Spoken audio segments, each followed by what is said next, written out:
Hi, this is Matt Marchant, and in this video we're going to go through how to find a straight spine and how to test for asymmetries of the lower and upper body. This video is for those who have taken the class Flatten Your Stomach. So the first one was the wall test. In the video I'm not going to use a wall, I'm going to use a stick, and this is going to be the representation of the wall. So what you would do is you would stand about half of your foot's distance away from the wall. So not heels up against the wall, but not too far away. So think about half a foot. So anywhere from 4 to 6 inches away from the wall. So this again is representing the wall. So I come up and I would bring my tailbone up against the wall and in between my shoulders up against the wall. Okay? From here, I would take my hand and slide it through on the wall. I should be able to get my hand through in just a very snug position. If I can't get my hand through, it means I most likely have a flat back and there's no curve. If there's a lot of curve, if you can see a lot of daylight right out here, it means I have more of what's called a sway back. There's way too much space in here. So we want just a little bit. So using my stick here, I would place my hand there. So I got 2 points of contact so far. Tailbone and between the shoulder blades. From here, I bring the back of my head up against the wall. Now I want you to see something with my head. Now watch the bill of my hat. When I bring my head back, notice the angle of the bill does not change. I'm not doing this. I'm not looking up, and I'm not looking down. I'm gliding my head back. Okay, that's very important.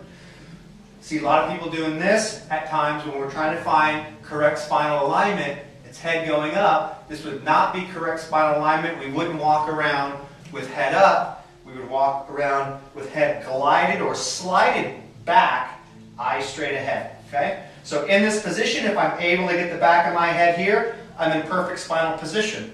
So from here, that's where I want to keep my spine. If I can't get the back of my head to the wall, that's okay.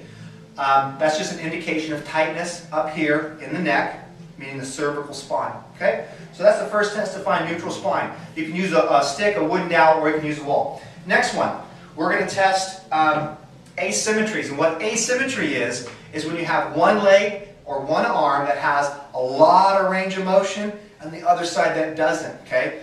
What these limbs are doing in respect to the other limb can be an indication of some dysfunction in the spine. Okay, so it's important to look for those. So first one is called the active leg raise. Let me show it to you. I'm going to be on my back. I'm going to straighten one leg by squeezing these muscles. I lock my knee. I flex my toes back. My hips stay down. There's no lifting. My head stays down. I lift the leg up. I just kind of give a visual. And down. I lift the next leg up.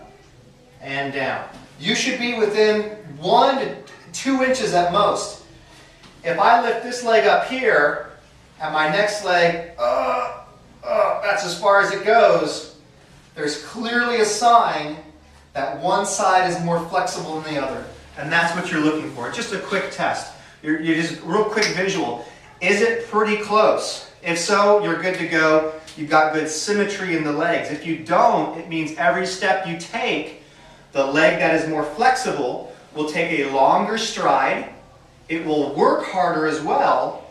The side that's tight will take a shorter stride, and it will most likely work less. You do that for 2 steps, it's not a big deal. But now take 10,000 steps in a day, you might feel some issues going on with your lower back, and it could be affecting your posture. Okay, next one is the 3-point shoulder reach test. 3-point shoulder reach. Okay? So you're going to take your first hand, okay? You're going to go over your shoulder, and what you're looking for is the top of the shoulder blade, right up in here. Can I reach and touch the shoulder blade, just like so? If you can do that, you get a point.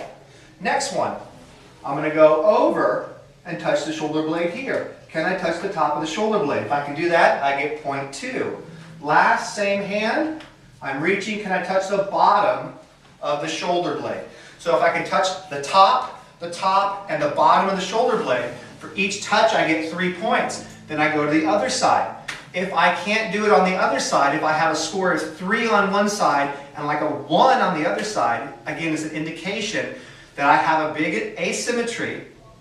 Not a big deal if I never do necessarily anything overhead, but then when I go to do something overhead, it could be an issue and it could be indication of some sort of tightness or dysfunction going on in the mid or upper spine. So those are some key things to look for when addressing the spine. But the wall test or the stick test is really important.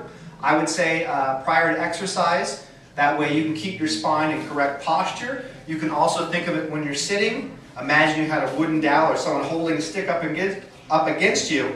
This would be proper seated position.